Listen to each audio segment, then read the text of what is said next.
السلام عليكم ورحمة الله وبركاته. قناة أحمد الصياد أحمد الفهداوي، ورجعنا وياكم بصيد جديد أني وابن خالي قاسم.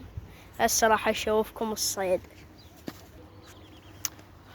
وطبعا يعني وين هذا؟ أول شي البارحة صدنا دلمة وأربع عصافير، وهاي هسه وياهن بلبلتين.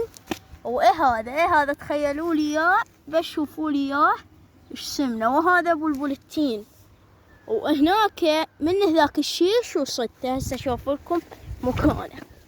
ان هذا الشيش البارحة 4 عصافير، واليوم هم صدنا خير من الله، والبارحة وياه ندلمه من هذا الشيش والله وصدناه والحمد لله. وهسه باقين وياكم بالصيد. خلينا نشوف ابن خالي قاسم. هاي طبعا راح نشوفكم لوجتنا المتواضعة. هاي هنا صدنا خير من الله صدنا. هاي السكاكيننا وكسريتنا. يول انتظرونا. هذا ابن خالي قاسم الصياد.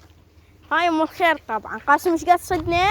البارحة 4 عصافير. بالثلاجة 4 عصافير ودلمة 4 عصافير ودلمة بالمجمدة. ايه بس تعال. وهسه ايش قد صدنا؟ هسه هذا ابن خالي قاسم. هاي طبعا بهاي تقولها ديانة الصيني. قسما بالقرآن ما شاء الله. احسب لهم اياه ايش قد. احسبهن ايش قد ويا مالات البارحة على مود نجمعهن نشوفهن ايش قد.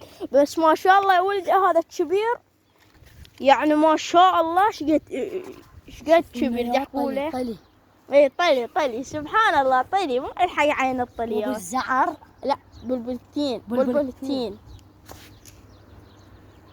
هاي طبعا باقين وياكم طبعا راح نسد الفيديو ونفتح لكم فيديو جديد على مود نصور لكم صور هيك